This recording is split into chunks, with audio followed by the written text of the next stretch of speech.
Welcome to Boobs Aren't Worth Dying For, the podcast dedicated to integrative health and healing from breast cancer and breast cancer treatment using the best of conventional and natural medicine. Your host, Deborah Beaumont, is an advanced practice nurse, functional medicine practitioner, and fellow breast cancer survivor. Hi, and welcome to this week's episode of Boobs Aren't Worth Dying For. I'm Deborah Beaumont, and I'm your host. I'm really excited about our show today because I'm going to be interviewing someone who is an expert in acupuncture, which I think is a really wonderful alternative therapy that we have at our disposal. My friend and colleague, Farrar Duro, is joining us to talk about acupuncture and actually how it can be used during and after treatment in an overall picture of our healing. I want to tell you a little bit about Farrar. She is a reproductive acupuncture and oriental medicine practitioner at Florida Complete Wellness in Fort Lauderdale, Florida.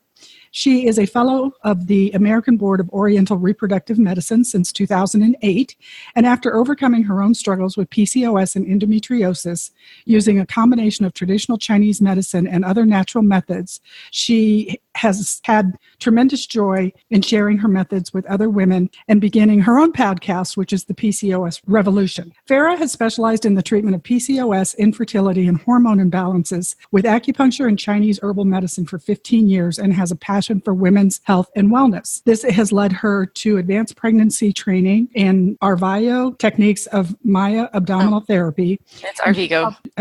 It's a tough thing to say. I know. And publication of her book, The Smart Couple's Guides to Getting Pregnant, an Integrative Approach. I wanted to invite Farrar here today because I've actually been contacted by a couple of clients in the last couple of weeks who are actually trying to figure out fertility and getting pregnant in the face of having to make decisions around breast cancer treatment. Unfortunately, breast cancer has always been thought of as a disease of older women, and in reality, a bulk of women in their 30s and 40s are actually dealing with this. The statistics around breast cancer is that breast cancer is being diagnosed at earlier and earlier ages. I have personally known and worked with clients who have been diagnosed in their 20s. So in addition to all of the very difficult choices we have to make around treatment and hormone management, we then have to figure out family planning and our ability to get pregnant in there. You know, that's not necessarily something that you just need to abandon because you got diagnosed with cancer. So that's one of the reasons I'm so excited to bring Farrar today to talk to us, because this is really an area where she blends the best of Oriental medicine with functional medicine, and I think she has a lot to share with us. So that was a little bit of a long introduction, but Farrar, thank you for joining us. Thank you so much for inviting me.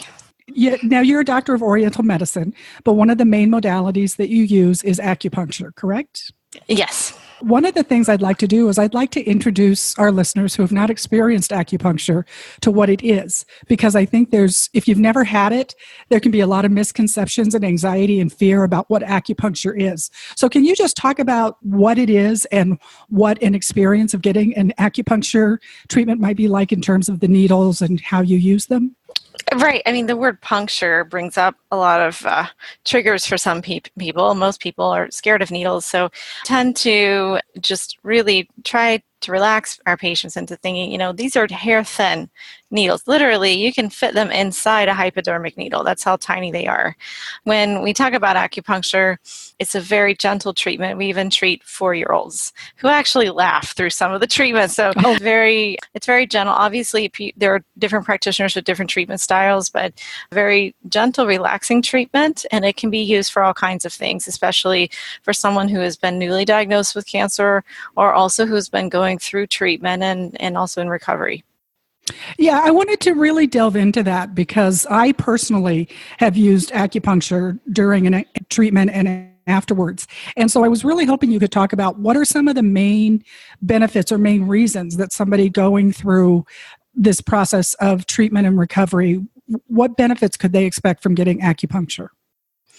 Well, I mean, interestingly, this is actually not just, other practitioners saying this, but there's been research on acupuncture with breast cancer, mainly in all kinds of forms of cancer, but breast cancer has probably been the most research with acupuncture.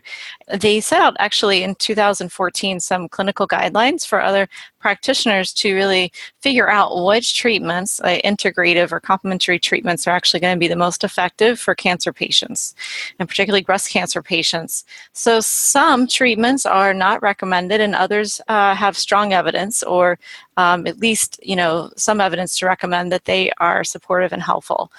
So those are the ones I wanted to really go into. I mean, acupuncture is one of them, along with a few other things that are definitely helpful. So this is actually it was published in a major cancer journal. Looking through these methods, I mean, it actually, when I've spoken to groups or patients with breast cancer, it's given them actually a foundation to kind of research more into these complementary integrative therapies. And at the best estimate, around 70 to 80% of patients who are going through breast cancer treatment are using some form of integrative treatment. So it actually is moving to see which ones are the most effective, I think. Well, I love the fact that you talk about the fact that there is research around this and that it's been published in mainstream publications around breast cancer treatment. Because one of my concerns as an integrative practitioner is that there are a lot of practitioners, there are a lot of beliefs, there are a lot of opinions and theories. The term integrative health is a big umbrella. And, basically anybody who's not an MD following traditional oncology falls under that umbrella. So I really personally am drawn to practices, supplements, treatments, and things that actually have scientific evidence behind them, or at least research. Because there's a lot of opinions out there. People are saying a lot of things that might sound good, but just don't have any evidence one way or another. So I really like the fact that this area of Oriental medicine has a lot of that evidence-based research. Right, and basically these things that we're going to talk about, this is basically clinical trials that were published between 1990 and 2013, and they were organized by specific conditions like anxiety, stress, fatigue, pain. Basically, when all of these were organized to find out which one is the most effective, they published these results around December 2015 as a guide for other practitioners. This was done by the Society of Integrative Oncology. And this is not to say that this is standard of care, everyone has to follow it, but this is a recommendation is basically the therapy should be considered as viable. It's not the singular option, but it should be a viable option for patients that have these symptoms or these side effects. And, they are actually going to, the ones that they're recommended basically show very little to no side effects whatsoever when used. So I think that, most of the time when we're looking at different forms of integrative healthcare, we're not talking about, this is the only treatment, this is the be-all, end-all. This is actually going to complement the care that they're already receiving. And I think that sometimes can trip people up, feeling like this has to be a cure or that it's an either-or choice. I really like the fact that, it's called complementary treatment for a reason. It can really complement whatever level of traditional care people are engaged in. Because as I've said many times on the podcast, I don't find a lot of women going through this are ready to walk away from all conventional treatment and just do alternative. There are some, but a lot of people aren't there. So I think we need to find things that work together to create the best possible outcome. And sometimes that may be symptom management. It's not a cure, but sometimes it can really help with some of these debilitating side effects and symptoms from treatment that Western medicine doesn't really have a good response to. Right. They graded them actually A, B, C, D, and H and I believe, or didn't show any benefit or maybe suggesting harm. The A, B, and C grades actually were the ones that were recommended and showed the most benefit to the patients. So those are the ones that we're going to talk about. And they also are being used in places like Sloan Kettering Cancer Center and different cancer centers across the United States as well. So, right. So can you start talking about what some of those are, what the A, B, and C conditions are? Yeah, I mean, in our practice, we see a lot of patients with anxiety, and so who want to address the anxiety and the stress reduction part. And, we actually use a combination of A, B, and C for us during a single treatment. We can talk about these specifically like individual treatments, but you can actually combine these to get, I think, an even stronger result and a better result.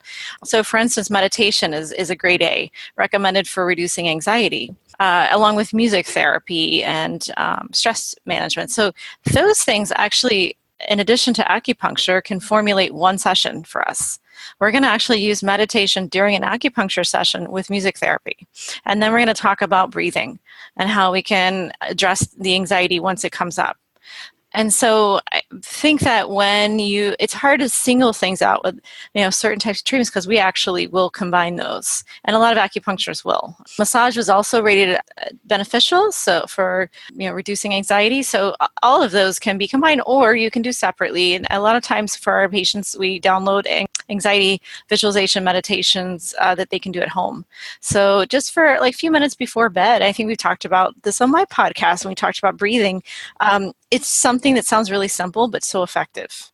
Well, it's interesting because this is a really great conversation, because what I do in my groups, which I've been talking about on the podcast, because I'm going to be doing a group, it includes what I call mind-body practices, but they're the same things. It's meditation, it's breathing, it's using music and movement therapy to what they talk about in scientific world is moving from this state of stress, the fight or flight response, into what's called the rest and digest, or you called it something different the other day. Feed and breed, and right. Feed and breed and the fight or flight, right? Yeah, feed and breed and rest and digest, and basically what it's saying is that when we're in these hyper stressed states, our body secretes chemicals that shut down our digestion, that shut down our immune system, that shut down our reproduction. It has multiple physical effects, and so doing something as simple as a 5-minute breathing exercise can actually, in a very fast way, move your body from that fight or flight to this rest and digest. And it's something that you can do anytime during the day. I've actually done it when I've been in meetings and when I've been working and I've been very high stress, and I just start breathing and I can feel my body actually changing after I've practiced it enough where it becomes automatic and your body is like, oh, okay, I'm supposed to be doing that now. But as you said, it sounds really simple, but it's incredibly powerful. And there is an incredible amount of scientific evidence-based research that shows it's got tremendous health benefits. Right. And I mean, actually, these studies showed that longer group programs are better than the self-administered home programs or shorter programs. So if you are in a group program, it's actually, the research shows that that's going to have a stronger effect in stress management and anxiety than trying to do it alone. Right. So the power of a group is really strong. And, a lot of times, a lot of these studies are going to find that meditation is the number one gold standard for depression, mood disturbances, and anxiety. But it sounds like it's so far-fetched, like meditation. How am I going to do that? But just, I think having the benefit of a group or someone to actually help you, or even meditation apps, things like that, it's a great start. You can do moving meditations. You can do just a few minutes a day. It doesn't have to be a whole hour, sitting on the floor in front of a guru, that sort of thing. So, but I mean, getting into the other recommendations that they found, mind-body techniques, meditation, grade A, recommended top of the chart as far as for mood disturbances, anxiety, and depression. So very important. One of the things that I like to teach in my groups, because when I hear meditation, sometimes there's like an internal groan, because I'm not the kind of person that can sit down and meditate for 45 minutes. I mean, some people can, but that's really intimidating if you're somebody who feels like you can't or you've never done it. That's a long time. So that's one of the reasons why I like to teach a very simple 5-minute breathing meditation. And also, not all meditation has to be sitting down and be in a contemplative state. That is one form of meditation. But as you just mentioned, there's also something called a moving meditation. So I've got some music that I actually use, and I teach people a moving meditation. So, and sometimes, I call it, it's a shaking meditation. So, but it's a great way to release energy. Like if you're really wound up and you're really high energy, it can be really hard to sit down and get quiet. So if you can just really turn that into a moving meditation and something that still brings you into your body and still brings you into the present moment, but doesn't involve sitting down and trying to focus and concentrate and slow down, sometimes that's just more accessible to people. So I love the fact that you mentioned that. Yes, and as far as mood disturbance, depression, anxiety, that's a major thing going through this. I mean, being diagnosed with cancer in general, as you know, is extremely trying. So that was what's recommended, along with yoga, massage, music therapy, and acupuncture, and healing touch. So those are just some of the things that can help with elevating the mood. And when we look at, the other big whammy is the fatigue. So that's one thing that a lot of patients are coming in for us for. It's just like, I just can't. I just feel so tired. I'm like moving through mud, So yoga and acupuncture are also recommended for improving post-treatment fatigue. So some of our patients will come after a chemo or radiation session, and we're doing not very many points, honestly, not a whole lot of acupuncture points, because there are just some really key points that are very good at helping with maintaining energy. If you overdo it, which is possible with acupuncture, you can end up feeling drained. So that's something that you want to go to a practitioner that is experienced in treating patients with cancer or going through cancer treatment. Well, that's interesting that you talk about the fatigue, because I know this is something we talk about privately. I feel that fatigue and brain fog are the two things that can be debilitating on a long-term basis after treatment is done, particularly radiation. I've noticed women really complaining about pretty intense fatigue after radiation has finished. And that can go on months. And I've actually worked with clients who it's been going on for years, 2 and 3 years. So those are some of the post-treatment issues that can be debilitating. And I know one of the things that you and I both do is not only do some of the mind-body interventions, but one of the first things we do is really focus in on doing some hormone testing and some lab testing, because a lot of that is very simply hormonally induced. Chemotherapy, radiation and surgery, exhaustion, stress, all of that takes a toll on our hormones. It takes a toll on our thyroid, on our adrenal hormones, on our glucose regulation, all of those things that give us that sense of having a good sense of energy or not. And I know that we talk about that all the time, in terms of our practices, and we work together around consulting to kind of figure that out for patients, because it's such a significant problem. And I really want to underline that for our listeners, because I just want to emphasize that if you're feeling that, it's not that it's all in your head. And so many times women are dismissed or discounted or told it's all in their head, or just not really given the serious consideration that I think that it needs to have. And so I'm really glad to hear that there's another modality to help with that, which is acupuncture.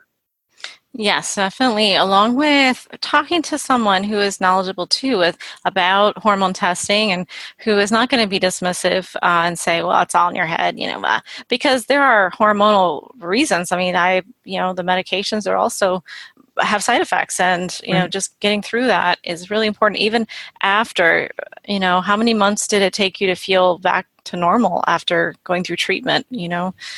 I mean, that's something that that we work with as well, just the recovery time and helping. And as we were talking about yesterday, we were doing a consultation over a client. All too often going to doctors, what they're doing is prescribing medication, antidepressants, giving more and more medication, which you need to think about. That's what doctors have to offer. I'm not bashing that, but at the end of the day, is it really helping? That's the first question I ask when someone tells me they've been on antidepressants. My first question is it helping? And I've got to tell you, more often than not, it's not. But women are taking that because they don't know anything else to do. I mean, physically, I could do a whole thing on antidepressants, but sometimes it can help initially because of some of the chemical changes that it causes. But then that wears off, and then in a long term, it's not helping with your mood anyway. And Right. a lot of these medications have side effects, which are contributing to the fatigue, the brain fog, and the exhaustion. So it's a double-edged sword. Right, and interesting in this report, they did not recommend any dietary supplements at all during breast cancer treatment.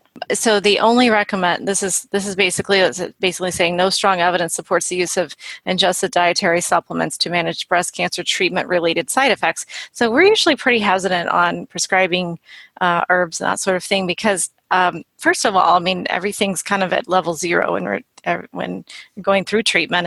And I believe that we were reaching and striving for homeostasis without side effects. So, Right. and I know that this is a different case scenario, like after and during recovery time, we can work with all kinds of things, but a lot of patients will ask, like, can I use these supplements or that sort of thing? So there's not evidence to support it right now as far as during treatment.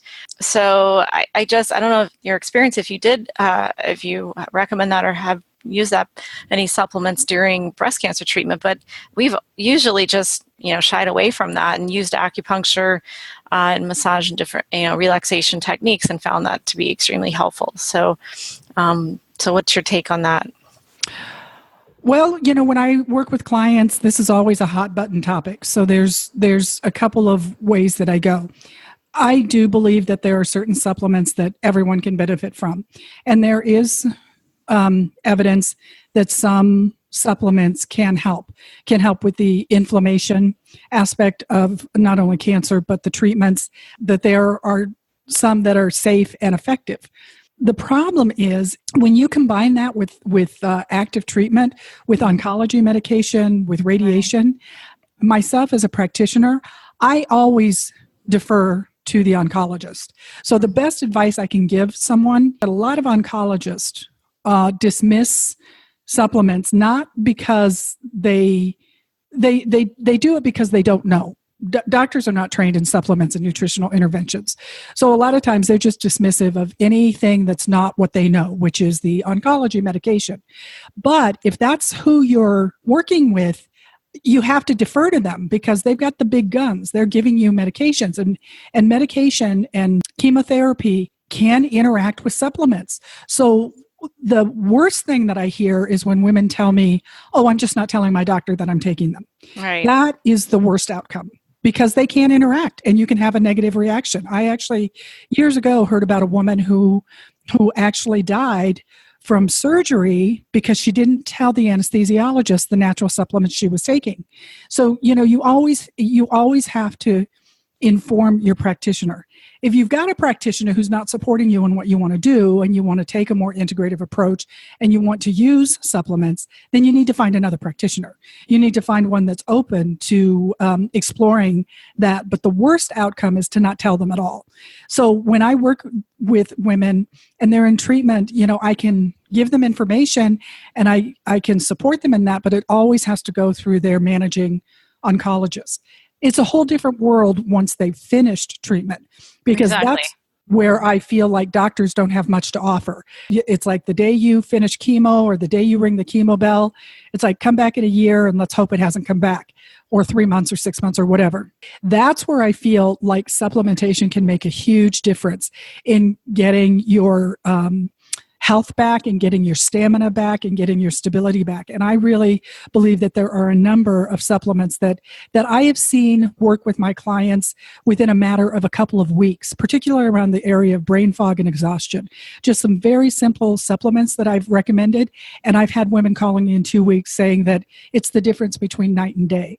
So that's an area where I feel a little bit more able to support women around more targeted recommendations. Because as I said, the worst outcome is to not tell your doctor what you're taking. And we have to defer to the doctors. If that's the path that women have chosen, then that's the path they've chosen, and we have to respect that. And the doctors have to have all that information on board. Right. And I mean, certain things that we think are helpful for other conditions are actually could be harmful during this stage. So there mentioned that acetyl L-carnitine is not recommended to prevent chemotherapy-induced peripheral neuropathy due to possibility of harm. So they found some things were harmful. And I think that that's when the research part comes into play. But when in doubt, leave it out. That's what we say. Right. So, right. And, I mean, the other things that the people ask us about, like, can you help with, we mentioned nausea, vomiting. There's definitely the rise of medicinal marijuana for this, and some patients will use that in conjunction with acupuncture. Obviously, we're not supplying the medicinal marijuana, but we're treating in conjunction with that sort of treatment. And in Florida, anyway, it's legal now to obtain that for chemotherapy, nausea, vomiting. So we see that a combined approach actually is really helpful. And there's something called electroacupuncture that you can use, and you hook up the needles to a little, looks like a TENS unit sort of device, and it provides a steady current to the needles. It sounds really painful, but it's not. What it does is it actually strengthens the treatment and the effect a little bit to those nausea points. So when you do that, they're getting continuous stimulation to those nausea acupuncture points, and we see a stronger effect with that. So that was actually rated a grade B for effectiveness and for vomiting. Some patients are feeling so bad that they will stay for a couple hours just with those needles in the office, right. And getting that relief. That it's important because it's not easy to get through it. There's also relaxation techniques as well, and acupressure. We do teach the acupressure points to do. There's something called C-bands sometimes that are helpful. We do use ginger sometimes, and actually ginger is safe in this particular aspect.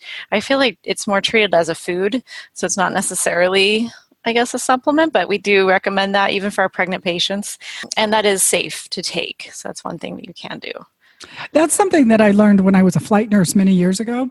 The pilot was telling us one day that his wife would get nauseous if you mentioned the word airplane. Forget about getting on one. But, and I was like, that must be interesting being married to a pilot. And he said the only thing they had tried the bands, that you wear around your wrist that are pressure points or whatever, and had tried visualization and tried everything. And he said the only thing that worked was actually ginger tablets. Yeah. And ginger, seems to be really effective to help with nausea. And ginger tea. It can definitely. Mm-hmm. Ginger tea, even our pregnant patients that are having, unfortunately, nausea and vomiting throughout the pregnancy, if we can treat early enough, and this goes the same rule really with cancer treatment, if we can actually treat earlier rather than later after it's actually accelerated and become worse, then we find that the results are better. So I would imagine earlier and consistently. You're right. Yeah. And sometimes we end up treating, 3 or 4 times a week in certain cases, but definitely to manage acute symptoms. So, we also have patients who are concerned. We talked about lymphedema in your case, going through treatment with lymphatic drainage and that sort of thing. Low-level laser therapy is something that actually was rated as effective for that as well, and that's what we use in our office too. So it's a little handheld laser.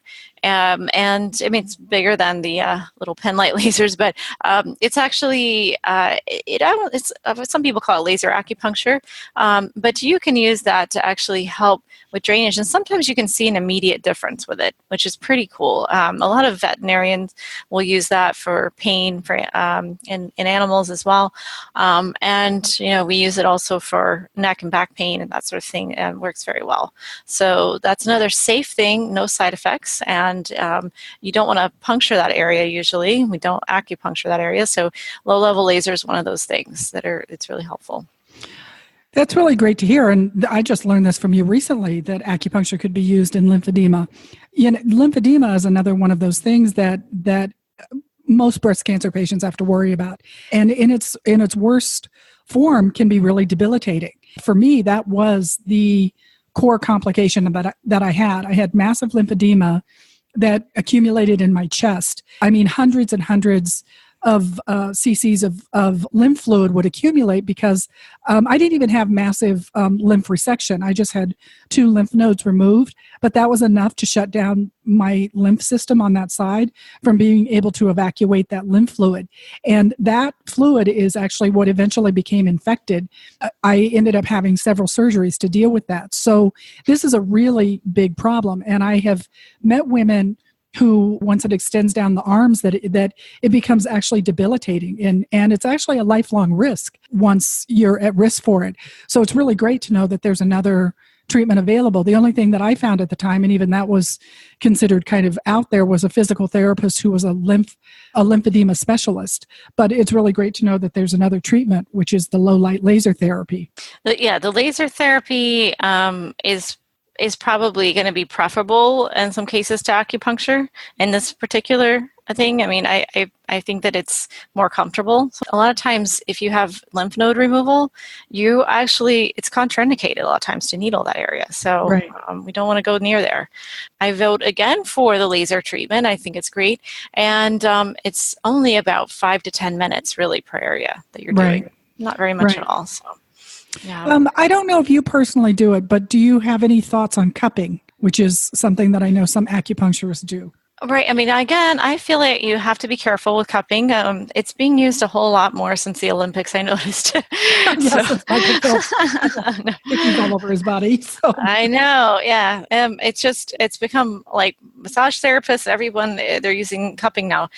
I just think you have to be careful, especially if you've had any tissue damage or surgery or anything like that, because it's quite strong. So sometimes I believe that's, in Chinese medicine, we have to gauge, is the condition deficient or excessive? So if someone is too weak, we have to be careful to avoid too much cupping in that area. But I think that it can help with pain alleviation. So we do use it quite a bit for low back pain and neck pain. And, there's pain and, hip pain, that's all kinds of things, followed by acupuncture. A lot of times, or some people use it alone. But basically, everyone asks, "What the heck does this do? Right? What is this doing? Besides causing a little mark there."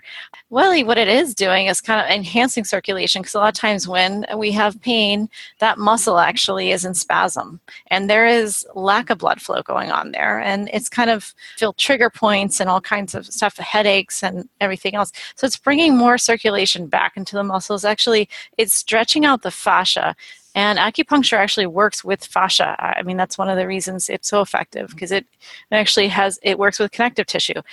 Cupping similarly will actually stretch out fascia that's actually been knotted up, and the fascia acts it's basically like saran wrap around the muscles, and it can kind of knot up and get very dried out. So the cupping actually just I think it really does help with range of motion a lot of times, that sort of thing as well. So I've had some surgeons actually recommend cupping to the patients who have had shoulder surgery, because it's really uncomfortable actually to do it, by the way, after surgery. I feel like we're torturing people, but once once you get in a few treatments, the results are much better as far as the range of motion, and it's worth it. So that's one of the things. So yeah, there's definitely alternatives. There's treatments that you can do that'll be very helpful. What are your thoughts around using acupuncture and different modalities to deal with neuropathy, which is so common for women going through treatment? So neuropathy, similar principle. We're actually going to use electroacupuncture a lot of times. And that's just something that we've noticed is going to be a little stronger. The guidelines, I'm just looking at to see what they recommended for neuropathy for that, and just going through it here. Not a lot of information. Just what they didn't recommend is, again, the acetyl-L-carnitine. But in practice, we found that it's very helpful. We do sometimes use massage in conjunction with the electroacupuncture as well. So that's really helpful. The other thing I want to stress is quality of life. I feel like in some cases, we're just there to support whatever is happening in the body. And when we cannot control the outcome, when we have to know that, that we're here as a support staff, really. And so in cases where we're just, some patients will call us and they can't get out of their house. That's it. Right.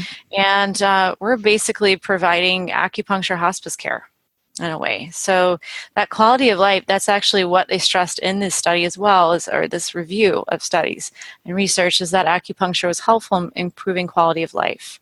Right. Sometimes the goal is basically to help increase the appetite a little bit, a little bit with the energy and to help with pain relief. So those things actually can be accomplished a lot of times with natural treatment techniques, which is like acupuncture, meditation, yoga, qigong, stress management, or reflexology, that sort of thing. So all those are considered helpful. This is a little bit of a sidetrack, but I have to say reflexology, which I love, foot reflexology. Once I found that was like magic.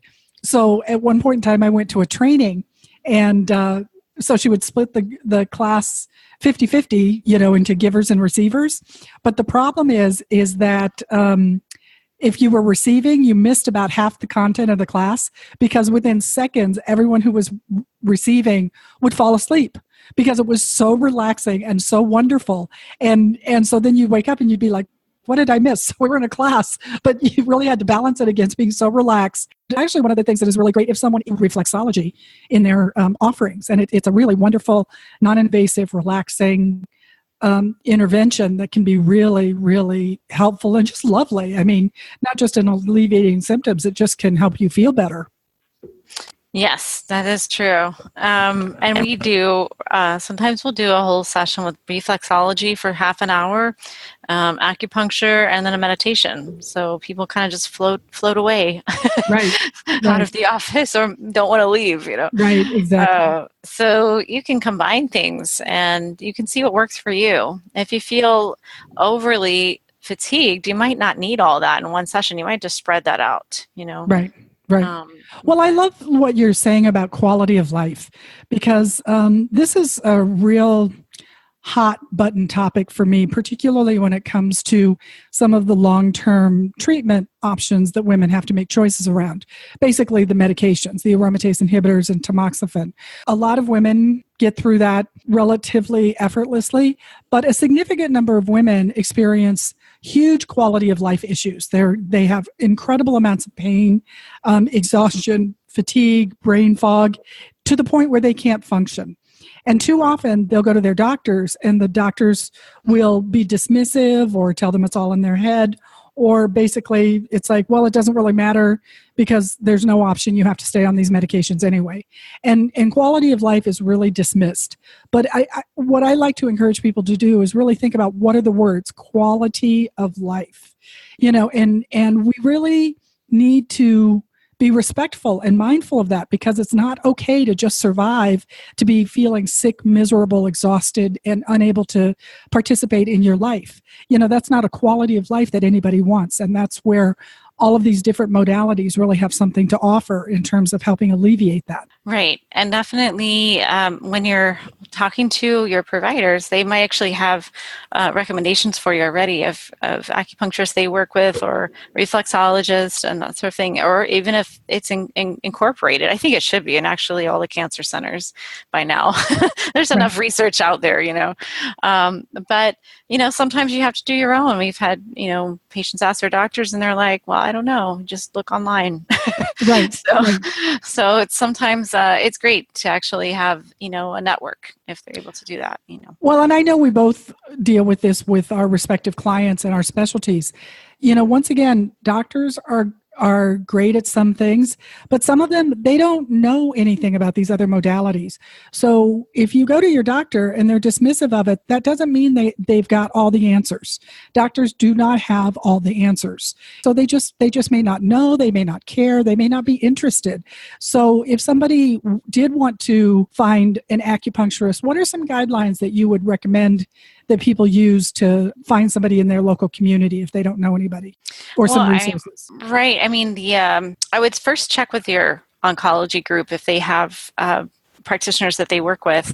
And then if not, then there are organizations. I'm a member of the American Board of Oriental Reproductive Medicine. So we do work with female health conditions, fertility issues, as you mentioned, patients who are going through fertility treatment, who perhaps are diagnosed with cancer. We are actually, experienced in working with reproductive health. So that would be, you could go to aborum.org and you could find out practitioners in your area. If you don't see any practitioners there, then you might want to search for other organizations perhaps that in your area that are support groups and that sort of thing too. But I think that, and NCCAOM is a accrediting body. So that's in the majority of states in the United States, they're actually going to be the resource to go to find an acupuncturist in your area too. And other websites like AcuFinder, that sort of thing, where, you do have to be licensed in most states to practice acupuncture. So you will, find licensed practitioners there as well, according to your zip code. Right. Yeah, I think that can be really intimidating because if it's not something you've done, it's like, where do you start? I know that this could be a whole series of shows in and of itself, but I did just want to make sure that we did mention the issue of fertility while you're going through treatment. I know fertility is and dealing with fertility issues is your specialty. I was wondering if you could just speak to that, if you had any recommendations for women who are struggling with issues of fertility in terms of questions they may ask or resources they could check out. I know it might be putting you on the spot a little bit, but I'm wondering if you have anything to say about that. Well, I would first start with your reproductive endocrinology practice because a lot of them do incorporate acupuncture into the IVF treatment, or they will recommend an acupuncturist. The Aborum website, again, is great because it has a lot of information about that. And I'd say that the biggest hurdle to overcome is actually, it's the shock of, okay, now, well, for instance, we had a patient who was diagnosed with uterine cancer and was scheduled for her IVF cycle the next month. Like, okay, immediately, not even the next month, but we're going to go ahead and retrieve those eggs. We're going to take your uterus out, and then you will find a surrogate. All of that is a lot to take in, right. Especially because she just was trying to prepare for an IVF cycle. And, her cycles were usually with acupuncture, you see things improving. In her case, they were not improving at all. I sent her back to her reproductive endocrinologist, and they actually did a biopsy, and they found uterine cancer, which, it's rare, but it does happen. And that happened to her, that they actually found the area incidentally. I don't think they were looking for that at all, but that's just a routine test that they do before an IVF procedure a lot of times. So in her case, it was just, bam, bam, bam. So it was basically like, if you can get the acupuncture done during that time when you have a ton of stress going on, you also have to prepare to help these medications work the best. I mean, you need good blood flow. Hopefully your cortisol level is not sky high, even though it probably is. Acupuncture helps with that. So the goal is to actually get healthy eggs to retrieve so that they can be either frozen for a later time to fertilize at some other point if you don't have a partner, or if you do, they will go ahead and fertilize those eggs to create embryos and freeze them until you can find a surrogate if you don't have a uterus. Or if that's one of the protocols that you're going to do. So in that case, that's what the patient did. She was able to have a healthy baby with a surrogate, and thank goodness, catch the cancer in time. So that's one of the things that we love about working integratively because we need a team and we need a village sometimes, honestly, to work with women's health. So as you know, it does take a village sometimes. So if we can have good communication between different spectrums of the scale as far as integrative treatment, Western medical treatment, and I think that's the best scenario for the patient too. Just not to be afraid to talk to your doctor about what supplements you're doing, things that you'd like to do if you wanted to do acupuncture and things like that. You don't have to be embarrassed to tell them. I mean, by now, they should actually know that the research exists. This was published by the American Cancer Society, all the things that we talked about, in 2017, actually. So very somewhat recently, but if you kind of get the response like, well, you can do it if you want, it doesn't really help. That's not true. It actually does help.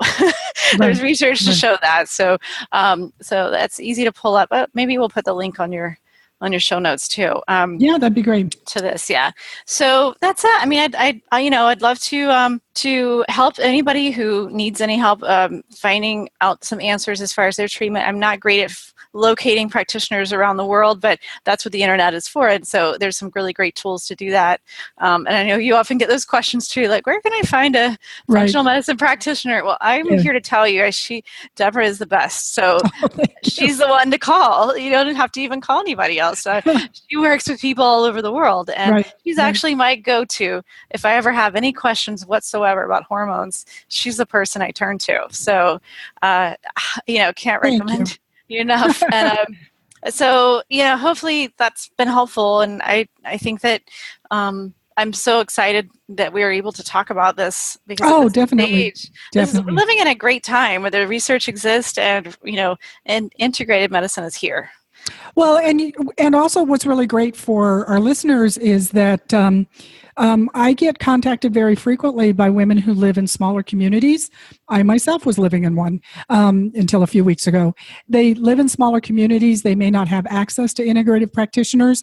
And the fact is that you don't necessarily have to physically be in the same area. I know I work with people long distance. I know you do as well. There are certainly certain treatments, physical treatments that you can't do, but we can certainly work with people in terms of advising and consulting and helping them figure out some of these treatment paths. You had mentioned it takes a village. And I think if there's one thing that I really emphasize with everyone is that doctors, the whole world of medicine, I mean, I'm not even really, this isn't about doctors, but the whole world of medicine has really become more and more specialized the last couple of decades. So the thing is that's really great that we have specialists like oncologist or endocrinologist, if that's what you need, or cardiac people or whatever. But the thing is that doesn't mean that they know in depth the information you need outside their specialty. An oncologist is probably an excellent, best resource to talk to about chemotherapy medications, may not be the best person to talk to about hormone imbalance. That's just not what they study. That's not in their specialty.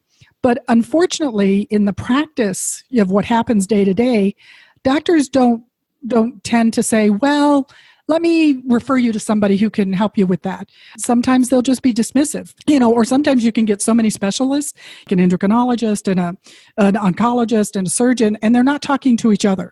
So I think that's really where being an integrative practitioner can really be a support for people, is to really be able to look at this bigger picture of your health and what your goals are. Just because you're diagnosed with cancer doesn't mean that you necessarily give up all of your goals for family planning. So being able to look at it in a bigger way and really pull these pieces together about hormones and stress management and treatments and all of that is really very valuable. And it doesn't mean that what your specialist, your oncologist is saying is not valuable. It's just not their area of expertise. Yes, I agree. So I think that it's important to have a community that can help you. The group programs are excellent too. Right. And I think my group program, I really gear that towards giving people the foundations, the fundamentals. And one of the things that really concerns me in the area of integrative medicine is I'll get or alternative or whatever you want to call it, but I'll get inquiries from people and they'll give me a whole list of supplements that they're on and what I think of them. Well, I don't know every supplement on the planet. There are ones that I know that are evidence-based, that are helpful, but sometimes people find these really weird things out there on the internet, or their friend gave it to them, and it's like, I don't know if this is helpful or not. And the one thing that you want to be sure of is that you're not just taking a bunch of stuff just because it's there. So I really think working with somebody is really the best approach. So in closing, I just want to make sure that people know how they can contact you if they want to ask specific questions or have any follow-up. Yeah, our website is floridacompletewellness.com, and they can also find us on Facebook and Instagram. And we do have an email link and a contact form as well. And also we have our podcast, the PCOS Revolution, for those of you struggling with hormonal imbalances as well. Great. And I will list all of that on the show notes page, and as well as some of the other resources we've talked about today. Great. So I just want to thank you so much. This has been so informative and so helpful. And it's always fun to talk to you. Yes, always. Thank you so much for having me. I really appreciate it and I enjoyed it. For our listeners, thank you for joining us. And as we've mentioned, I will have show notes listing some of the links and some of the things that we've talked about in today's show. You can always reach me at radicalhealthrn@gmail.com and through my website at www.mindbodynutritionrn.com. There I'll have information about how you can set up a free complimentary consult to talk about what your needs are and how integrative interventions might help. And I certainly have information about individual and group coaching. Please feel free to reach out to me as well. Thank you for joining us today. And until next week, take care. Thanks for listening. If you have questions or feedback, you can reach Deborah at radicalhealthrn@gmail.com or her website, www.mindbodynutritionrn.com. You can also find us on Facebook under Boobs Aren't Worth Dying For. For future episodes, subscribe on iTunes, where you can also leave positive reviews. Until next time.